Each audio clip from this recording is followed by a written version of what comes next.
Good morning, church, Fire Starters family. Good morning. We have new faces here.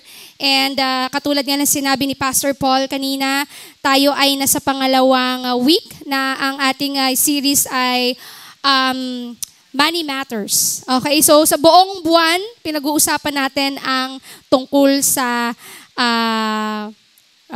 tawag to, pera, no, kung paano natin i-handle yung pera natin, o about investments, no. So, for the whole month, dalangin ko na mas marami po tayong matutunan. Amen.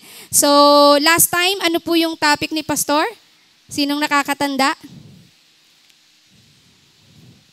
Sinong nakakatanda? Topic ni Pastor? Ha? True riches. Okay. So, this morning naman po, hindi po ako matagal mag-preach, no? So, masaya kayo.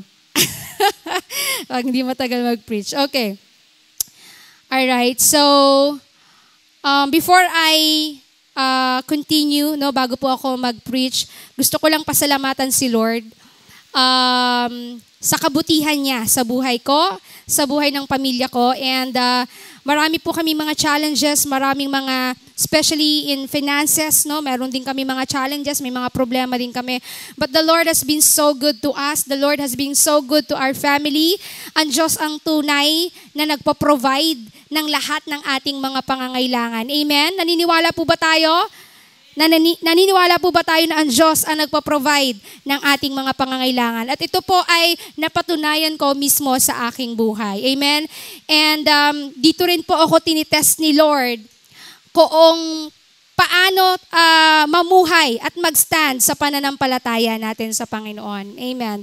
Now, my topic for this morning, or the title of my message this morning is The Generosity of God's Kingdom. Sabihin mo nga sa tabi mo, the generosity of God's Kingdom. Okay. Ano ba yung meron sa kaharian ng Diyos? Amen. Anong meron doon? So now, let's read Matthew 25. Kung meron po kayong mga Bible, you can read Matthew 25, chapter 25, verse 31 to 46. Okay? Alright. So dito po ay English, no? Pero babasahin ko po ng Tagalog dito. Okay? Okay lang po ba sa inyo? Okay, sige, basahin na lang po muna natin ng sabay-sabay. Sige po, lahat tayo, sabay-sabay basahin natin. Okay? Verse 31, When the Son of Man comes in His glory and all the angels with Him, He will sit on His glorious throne. All the nations will be gathered before Him. And He will separate the people one from another as a shepherd separates the sheep from the goats. He will put the sheep on His right and the goats on His left. Then the King say to those on His right, Come, you who are blessed by my Father. Take your inheritance, the kingdom prepared for you since the creation of the world. For I was hungry, and you gave me something to eat. I was thirsty, and you gave me something to drink. I was a stranger, and you invited me in. I needed clothes, and you clothed me. I was sick, and you looked after me. I was in prison, and you came to visit me. Then the righteous will answer him, Lord, when did we see you hungry and feed you, or thirsty and give you something to drink? When did we see a stranger and invite you in, or needing clothes and clothe you? When did we see you sick or in prison and go to visit you? The king will reply, Truly I tell you, whatever you did for one of the least of these brothers and sisters of mine, you did for me. Then he will say to those on his left, Depart from me, you who are cursed, into the eternal fire prepared for the devil and his angels. For I was hungry, and you gave me nothing to eat. I was thirsty, and you gave me nothing to drink. I was a stranger, and you did not invite me in. I needed clothes, and you did not clothe me. I was sick in prison, and you did not look after me. They also will answer, Lord, when did we see you hungry or thirsty or a stranger or needing clothes or sick or in prison and did not help you? He will reply, "Truly I tell you, whatever you did not do for one of the least of these, you did not do for me." Then they will go away to eternal punishment, but the righteous to eternal life. Let's pray. Father in heaven, once again, we thank you so much, Lord God, for your presence. Lord, I pray as we study your word, Lord God, Lord, continue, Lord, to speak in our hearts. At dalangin ko, Panginoon, sa bawat puso ng iyong mga anak sa umagang ito, ihanda mo, Panginoon, at maging bukas ang kanilang pandinig upang maunawaan nila, Panginoon, marinig nila, O God, ang iyong salita. At Lord, maunawaan nila, Panginoon, ang iyong salita sa umagang ito. Maging pagkain nila ito ng kanilang spiritual, Panginoon. At Lord, marami pong salamat. Patuloy kang kumilos sa aming kalagitnaan. Ito aming dalangin sa pangalan ni Jesus. Amen. Alright. Ito pong ating binasa is a final judgment, no? Doon po sa 31, ang sabi doon, pag dumating na ang Son of Man, sinong Son of Man na tinutukoy? Si Jesus. Okay? Pag dumating daw si Jesus, no? Pag nakaharap na natin si Jesus, haharap sa kanya ang lahat ng tao sa bansa. Paghihiwalayin ni God o ni Jesus, ang mga shepherd o ang mga sheep, ang mga tupa at ang mga kambing. Sino po dito ang gustong siya ay maging tupa ng Diyos? O sino gusto ng maging kambing? Wala. May gustong maging kambing kasi pag kambing ka, doon ka kay Satanas. Amen? In verse 34, sasabihin ng hari sa mga tao na nasa kanan. So sasabihin daw ni Jesus, yung mga nasa kanan, okay? Yung mga tupa, okay? Sasabihin niya, halika kayo, mga pinagpala ng ama ko, ng tatay ko. Okay? Pumasok kayo at tanggapin nyo ang kahariang hinanda sa inyo. Amen? Kaya sabi ng righteous, sabi ni Jesus, dahil nagugutom ako, pinakain nyo ako. Nung nauuhaw ako, pinainom nyo ako. Nung naging dayo ako, pinatuloy nyo ako. No, kaya sabi ng righteous, Lord, kailan ka naming nakitang nagutom? Kailan ka naming nakitang walang damit o tinulungan? Hindi nila matandaan. Kaya ang sabi ni Jesus doon, kapag ginawa mo ang isang bagay kahit sa ibang tao, kuwari tinulungan mo yung tao, pinakain mo yung tao na walang kakayanan, ginawa mo pala yun sa Kanya. Nagets mo ba? Kapag ikaw ay tumutulong sa ibang tao, may mga taong nangangailangan, tinulungan mo, amen, ginawa mo rin pala yon sa Panginoon. Okay? At doon sa mga kambing, mga goat, no? Nasa kaliwa. So yung mga nasa kanan, mga anak ng Diyos, welcome sa langit. Kapag ikaw ay kambing, ikaw ay sa impyerno. No? Kaya sabi niya doon sa mga kaliwa, nasa mga kambing. Okay, hindi kambing na talagang hayop pa. Ano lang to, parang hinahantulad lang, no? Yung mga taong walang relasyon kay Jesus, sila yung mapupunta sa impyerno. Okay, kaya sabi niya dito, kayo, hindi niyo ako tinulungan. Okay, hindi niyo ako pinakain. Kaya sabi nila, Lord, hindi ka naman namin nakitang nagutom. Kailan ba yon? Pero ang sabi ni Jesus, ang sabi ng hari, kung ano yung ginawa mo sa iba, hindi mo pinakain yung ibang nangangailangan, ginawa mo din yun sa akin. Okay? Nagets po ba? Now, in Matthew 25, tinuturo po sa atin dito ni Jesus about the generosity of God's kingdom. No? He describes a sin, pinapakita dito ng Diyos, na ang ating Diyos, ang Hari, Son of Man, si Jesus, na hiniwalay niya ang kambing at ang tupa. Dahil di pwedeng pagsamahin ang kambing at ang tupa, no? At pinakita dito kung paano ginagawa kung paano pinapakita ng isang matuwid na tao ang pagtulong sa kapwa, ang pagbibigay ng tulong sa iba. At pinakita dito sa kabila naman yung hindi sila tumutulong o nagbibigay ng pagpapakita ng malasakit sa ibang tao.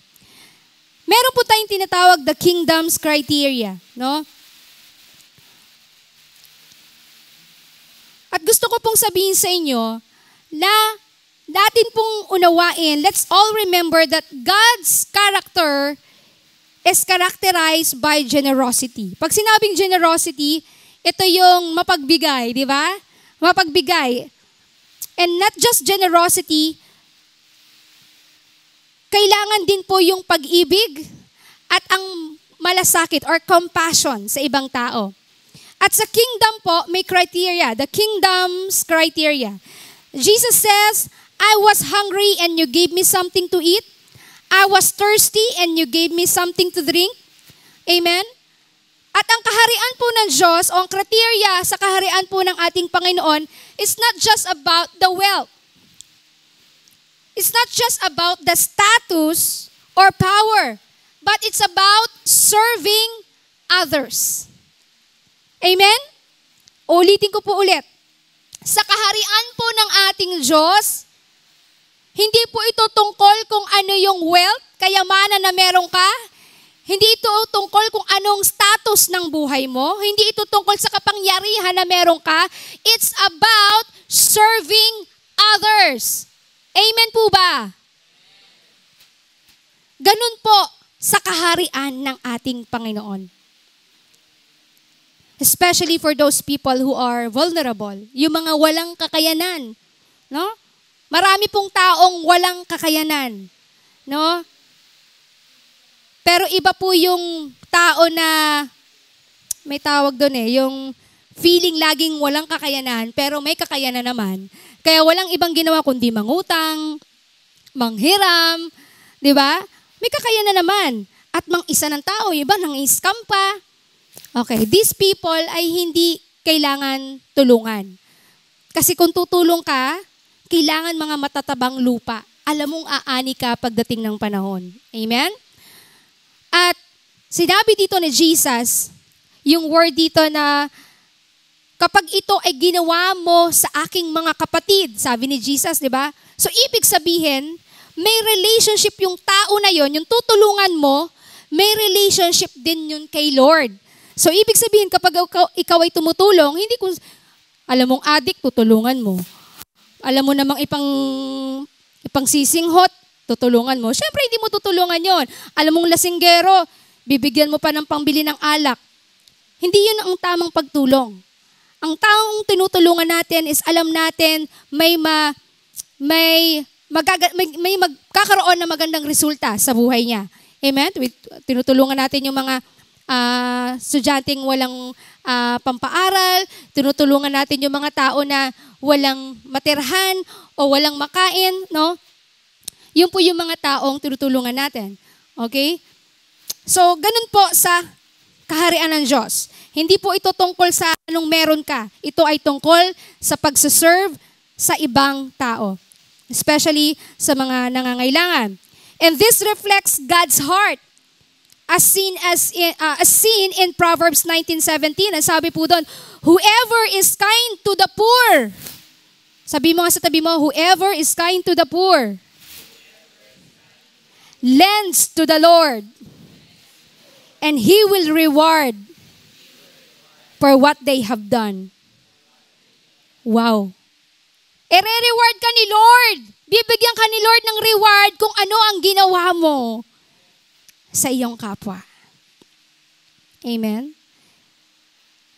Pero gusto ko pong maging klaro to, no?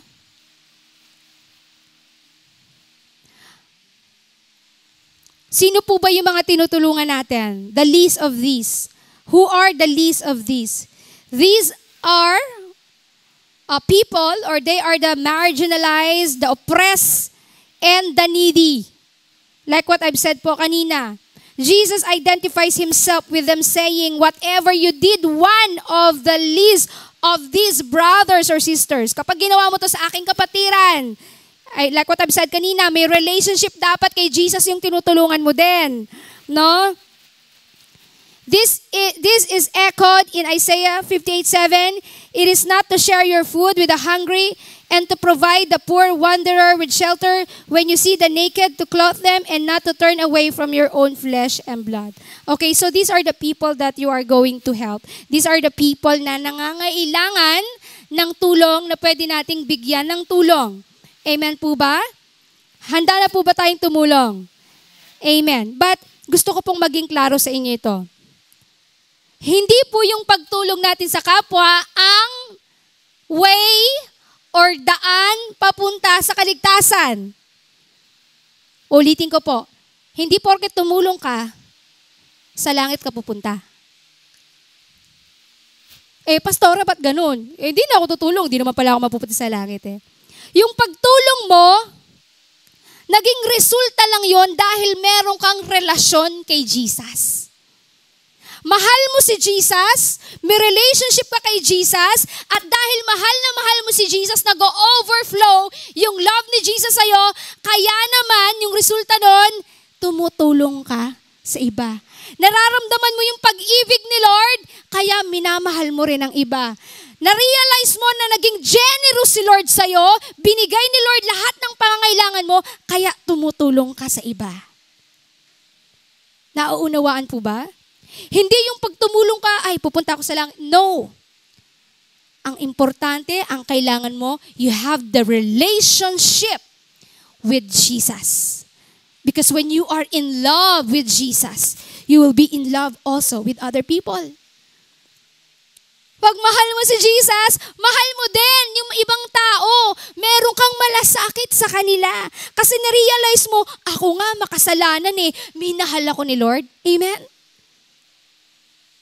Ikaw nga sa impyerno ka na, baretso ka na ng impyerno, doon ka pupunta Pero niligtas ka ni Jesus. Binigay niya yung buhay ni Jesus para sa'yo.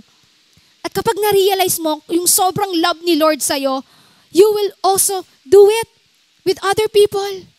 You will also love other people. Even your enemies. Sabi nga sa Bible, love your enemies. Ay, nakakainis yung kaaway ko, yung classmate ko, nakakainis katrabaho ko. But sabi ni Lord, love your enemies. Paano ko, pastora, mamahalin yung kaaway ko? Isipin mo kung paano kami minahal ni Lord. Isipin mo kung paano namatay si Jesus para lang mailigtas ka sa impyerno. Pag naisip mo yon, na-realize mo, Lord, mamahalin ko tong kaaway ko, mamahalin ko tong classmate ko, mamahalin ko tong katrabaho ko, mamahalin ko yung boss ko. Amen? Kailangan maunawaan po natin yung ganung bagay. So tumutulong tayo, nagiging generous tayo, dahil ang Diyos natin ay generous sa atin. Amen? Kung anong meron sa kalangitan, sa kaharian ng Diyos, meron din po dapat tayo. Kung sa langit, nandun yung generosity, andun yung love, andun yung compassion, ganun din po dito sa atin. Amen? God's kingdom is characterized by generosity. He provides our needs. Amen? Pinoprovide po ba ni Lord yung pangangailangan mo? Yung minsan parang, Lord, ano kayang uulamin namin bukas? Pero nakakain ka. Pagdating ng bukas, nakakain ka. Parang wala kang pambayad ng kuryente. Lord, ang laki ng kuryente ko, saan ko ito kukunin? Pero nakapagbayad ka. Amen? Lord, wala po akong pang-enroll. Binigyan ka ni Lord ng trabaho para makapag-enroll ka. Amen? Ganun po ang Diyos na pinaglilingkuran natin. Amen? Not just He provides our needs. Amen? Hindi lang po siya nagpo-provide ng pangangailangan natin, mga kapatid.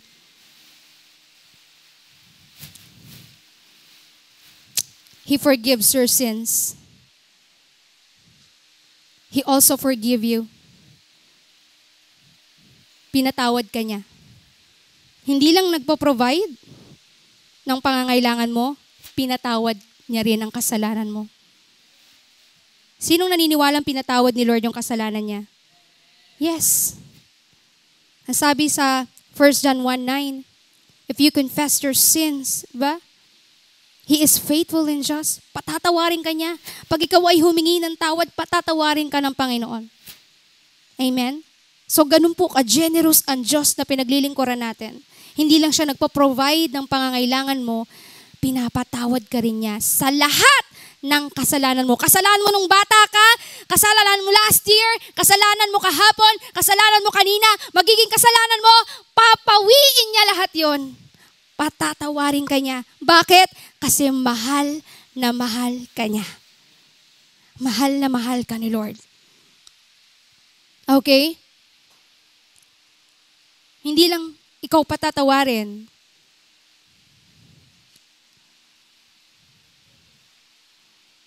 Binigay niya rin yung buhay niya sa'yo. Amen? Kaya siya namatay sa krus para ibigay yung buhay niya sa'yo para hindi ka mapunta sa impyerno. Kailangan nauunawaan natin yung mga kapatid. Ganun ka-generous ang Diyos natin. Amen? The Lord is my shepherd, I lack nothing. Kapag ang Diyos ang pinaglilingkuran mo, hindi ka kailanman magkukulang. Sabihin mo sa tabi mo, hindi ka magkukulang. Kaya wag kang mawawala kay Lord. Amen. So God's generosity is also seen in James 1:17. Every good and perfect gift is from above, coming down from the Father of the heavenly lights. Hallelujah. Now, ngayon, naunawaan natin, no? Kung ano yung meron sa kaharian ng Diyos, yung generosity sa kingdom ni Lord, na dapat ginagawa din natin. Now, what will be our response? Ano yung magiging response mo doon sa ginawa ng Diyos sa'yo? Tanungin mo yung katabi mo, anong response mo? Okay, number 1, sabihin mo sa tabi mo, heart of generosity. Okay? Generosity starts with a willing heart. Again, generosity starts with a willing heart. It's about giving without expecting in return. Hindi ka hahangad ng kapalit kapag tutulong ka. No? Let me just read this verse. So, sabihin ko na rin yung A natin, giving in secret. Okay? So, kapag meron kang heart of generosity, pag nagtumutulong ka, nagbibigay ka, pasikreto, huwag yung parang pinaglalandakan mo. Ay, alam nyo bang ako ang tumulong kay ganito, tinulungan ko sa ganito. Ako. Hindi po ganun ang pagtulong. Give or giving in secret. A generous heart gives without seeking recognition or praise. Kaya dapat naghahangad ng i-recognize ka, purihin ka kasi tumulong ka. Hindi dapat ganun. Matthew 6:3-4-6, be careful not to practice your righteousness in front of others to be seen by them. If you do, you will have no reward from your Father in heaven. So when you give to the needy, pag nagbigay ka raw sa nangangailangan, do not announce it with trumpets as the hypocrites do in the synagogues and on the streets to be honored by others. Truly, I tell you, they have received their reward in full. But when you give to the needy, do not let your left hand know what your right hand is doing, so that your giving may be in secret. Then your Father who sees what is done in secret will reward you. So kapag pinapaalam mo sa tao na ikaw ay tumutulong sa iba, sabi doon, parang na-receive mo na yung reward mo in full. Hindi ka nabibigyan ng reward. Diba? Parang kinuha mo na eh. Inunahan mo na si Lord. Pero kapag tumutulong ka in secret, normal naman na may makakaalam na tumutulong ka. Normal yon for accountability and may mga ganong bagay. But what I'm trying to say here is yung pinaglalandakan mo sa lahat ng tao. Yung pagtulong. Okay? Especially politics. Mga politicians. Minsan nakalagay pa sa mga bridge yung mga pangalan nila. Thick face, di ba? Di ba? Makakapal ang face. Di ba? Talagang pangakala mo pera nila. Pera naman ng taong bayan, di ba? Pero pangalan nila, yung mga nakalagay sa bridge, sa mga overpass, sa mga tarpaulin, pangalan ng mga politicians. Okay, bakit? Gusto kasi nilang ma-recognize sila. Okay? Hindi totoo ang pagtulong. Amen po ba? So, hindi po tayo ganon. Kailangan, B, sincerity. Sincere po dapat ang puso sa pagtulong. A generous heart gives with genuine intention, not for show. Amen. Hindi pakitang tao. Hallelujah. Sincere dapat. Galing sa puso. Letter C, trust in God's reward. A generous heart trusts that God sees and rewards our giving rather than seeking human approval. So magtiwala ka kapatid na kapag ikaw ay tumulong, tandaan mo, recorded kay Lord. Nakita ni Lord yung pagtulong mo nang galing sa puso at re-rewardan ka niya sa tamang oras ng Diyos. Amen? Minsan, ba't ganun? Parang di naman nare-recognize. Don't worry, recorded yan kay Lord, kapatid. Lahat ng tulong, lahat ng binibigay mong tulong sa ibang tao ay recorded. Hindi lang ito tungkol sa pera, mga kapatid, ha? We're not just talking about the money here. We're talking about the love and the compassion for other people. You may friends ka na laging may problema, pero lagi kang nandyan. No? Nagbibigay ng tulong, you encourage her, you encourage him. Amen? Always give time. Not only that, even your talents, di ba? Hallelujah. Now, number 2 is show compassion and kindness. Matthew 9:36, Jesus felt compassion for the crowds, seeing their needs and struggles. So, kung si Jesus nga, pag nakita niya yung mga tao, nakikita niya yung mga struggles ng tao, nagkakaroon siya ng love, compassion. And I hope and I pray, mga kapatid, ganun din po tayo bilang anak ng Diyos. Magkaroon din po tayo ng love and compassion for other people. No? Kung may kaibigan kang may problema yung kaibigan mo, di ba? Ipakita mo yung pag-ibig ni Lord. I-share mo yung pag-ibig ni Lord. Ipakita mo yung malasakit mo sa Kanya. Amen? Katulad ni Jesus. Hallelujah. Now, let's just talk about some practical ways to live generously. Amen? So this one is different naman na pag-uusapan natin. Ito yung mga practical ways. Paano ba tayo mamumuhay ng generous? Ano sa Tagalog generous? Mapagbigay. Again, it's not, hindi lang natin pinag-uusapan ng pera dito, okay? So, mapagbigay sa oras, sa talento, sa pera, time, di ba? Okay. Practical ways to live generously. Number 1, tithes and offering. Ito, pera to. Tithes and offering. Tithes and offering, you have regularly give to your local church. There are some people, hindi pa nauunawaan ang tithes and offering. Minsan nga, ang tagal ng Christians, ilang taon ng Christians, hindi pa rin naiintindihan ng tithes. Okay?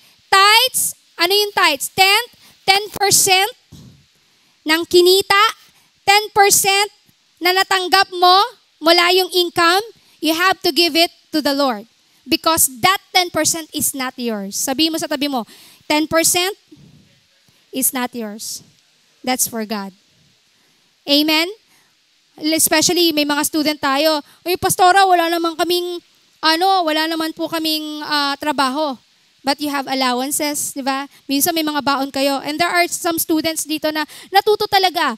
Yun, kahit 20 pesos yung baon niya, itatabi niya yun. Ano na yung 20% ng 20 pesos?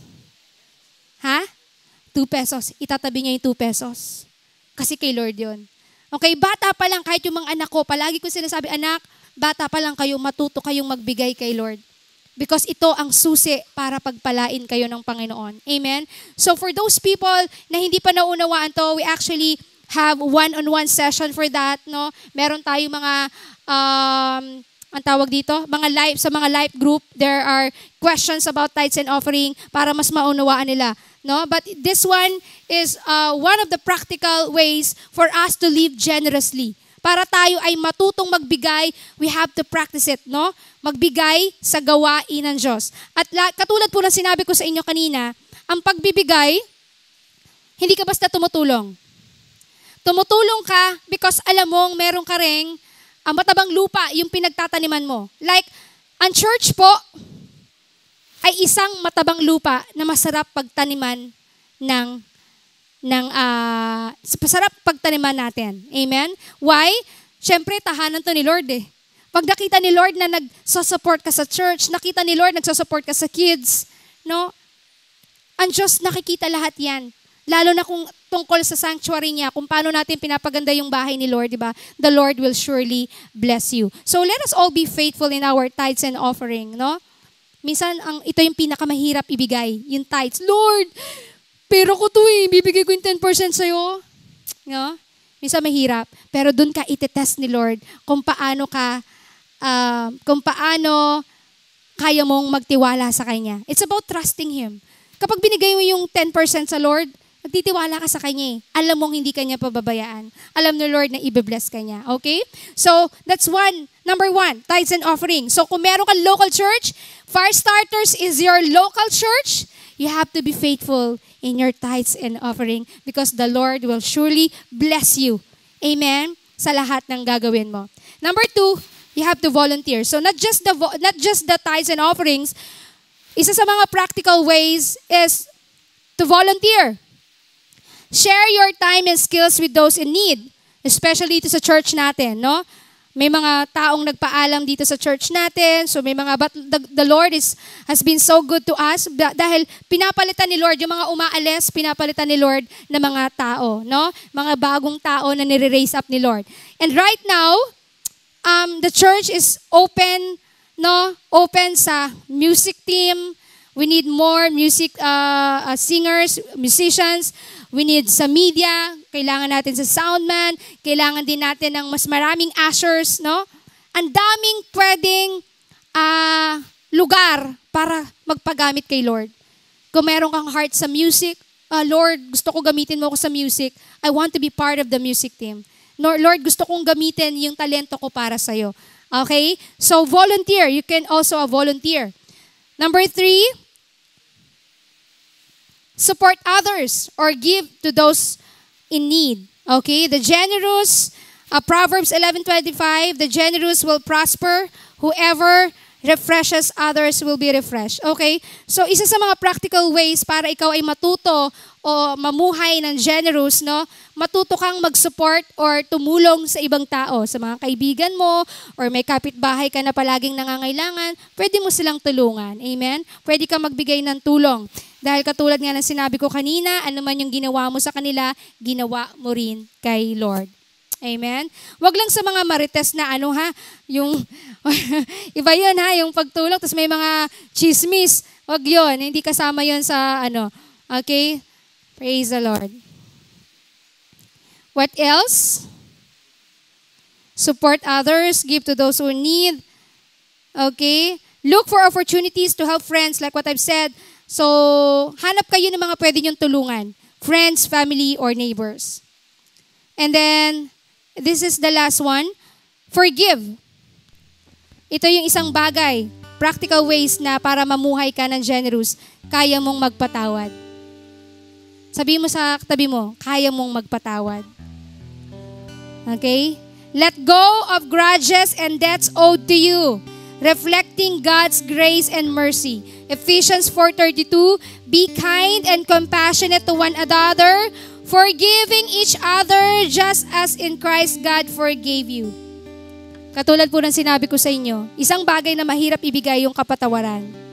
Lalo na kapag hindi mo naunawaan kung paano ka pinatawad ni Lord. Ikaw mahal ka ni Lord. Pinatawad ka ni Lord. Niligtas ka ni Lord. Kaya kapag may nagkasala sa'yo, may nagkamali sa'yo, dapat kaya mo ring ibigay yung kapatawaran na yun. Kasi tayo nga mas mabigat, mas malala ang kasalanan natin sa Diyos. Pero mahal na mahal ka pa rin niya. Mahal na mahal ka ni Lord. Kaya kung meron kang mga galit sa family, galit ka sa parents mo, hindi sila naging mabuting magulang, may galit ka sa kaibigan mo, sa neighbors mo, sa kamag-anak mo, na naalala mo siya sa oras na to ngayon. Amen? Sabi daw, let go of the grudges. Tanggalin na, patawarin na lahat ng mga nanakit sa'yo. Hindi naging mabuting tao sa'yo. Alam ni Lord yun.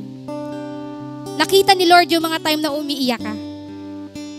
Nakita ni Lord yung mga time na feeling mo mag-isa ka lang sa buhay. Nakita lahat ni Lord yun. Pati ako nabubulol. Nakita ni Lord lahat yon. Amen? Yung mga time na nag-iisa ka sa kama, may mga time na umiiyak ka, hindi mo na kaya, alam ni Lord yun, lahat. At gusto kong sabihin sa'yo na niyayakap ka ni Lord. Nung time na umiiyak ka, nung time na nag-iisa ka, niyayakap ka ni Lord. At sinasabi niya sa'yo, anak, mahal kita. Amen? Can we all stand? Let me just read my conclusion. In Matthew 25, Jesus teaches us the generosity of God's kingdom. It is not just about giving. Hindi lang ito tungkol sa pagbibigay, yung ating pinag-usapan ngayon.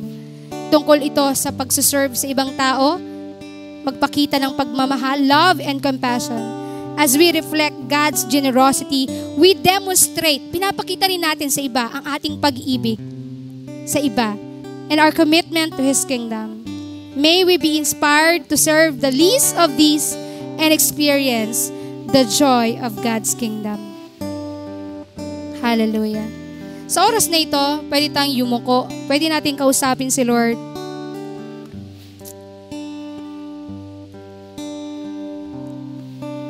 Pwede mong isipin, Lord, sino ba yung mga pwede kong matulungan sa community? Lord, sino yung mga pwede kong bigyan ng panahon?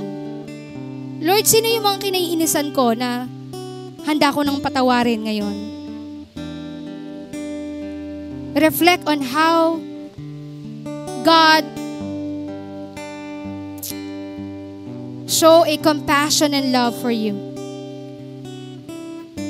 At kaya mo rin itong gawin, kapatid. May God's word guide us as we strive to live our faith,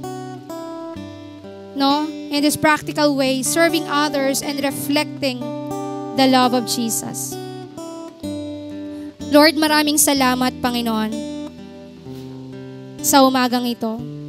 Naunawaan po namin yung generosity in the kingdom na dapat maging ganun din kami, Panginoon. Magpakita kami kung paano kami maging generous, paano kami magmahal, kung paano kami magmalasakit sa ibang tao. Lord, patawarin mo kami kung minsan naging makasarili kami, na wala kaming iniisip kundi ang sarili namin, kundi ang pamilya lang namin, at wala kaming panahon tumulong sa iba. Lord, bigyan mo kami ng puso na may pagmamahal, kabutihan, at pagtulong sa iba, Panginoon, katulad ng pagmamahal mo sa amin. Lord, tulungan mo kaming ma-realize kung paano mo kami minahal, na kahit sobrang dumi namin, sobrang lala ng kasalanan namin, Panginoon, niyakap mo pa rin kami, pinatawad mo pa rin kami, niligtas mo pa rin kami, Panginoon. At Lord, dahil sa iyong kabutihan, dahil sa iyong pagmamahal sa amin, Lord, turuan mo kaming magmahal ng iba, turuan mo kaming magmalasakit sa iba, turuan mo kaming magbigay sa iba, Panginoon.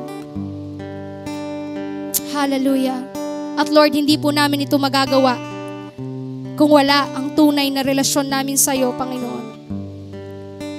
Kung ikaw ay hindi pa sure sa kaligtasan mo, sa oras na ito, kung hindi ka pa sure sa kaligtasan mo, hindi mo alam na ligtas ka, hindi mo alam na sa langit ba ako pupunta, I want you to follow this prayer.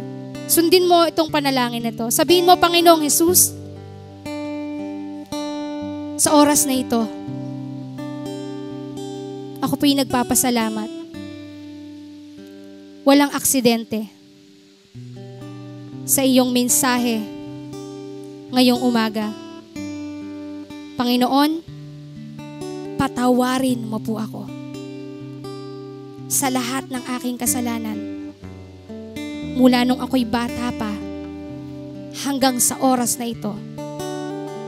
Lord, linisin mo ang puso ko at hayaan mo na mangusap ka, manguna ka sa buhay ko.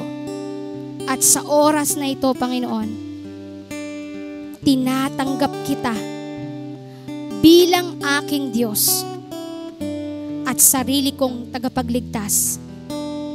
Isulat mo, Panginoon, ang aking pangalan sa aklat ng buhay upang makilala mo ako. pagdating ng panahon. Pinupuri kita, sinasamba kita. Mula ngayon, ikaw nang maghari sa buhay ko. Ikaw nang maging leader. Ikaw nang maging boss ng aking buhay. I love you, Lord. In Jesus' name. Amen. Let me pray for you. Father in heaven, pakitaas po ng inyong mga kamay.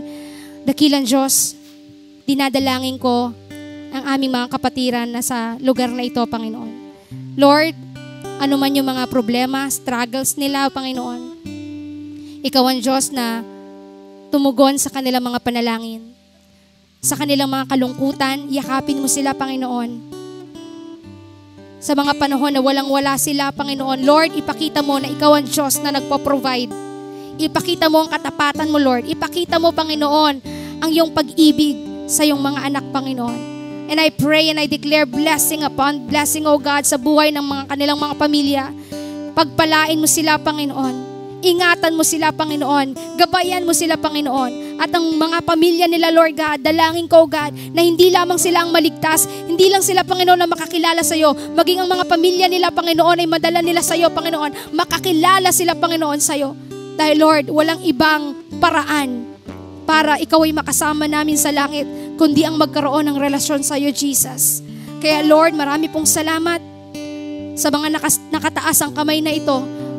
Lord, tugunin mo ang kanilang mga panalangin, ang kanilang mga iyak, ang kanilang mga hinaing.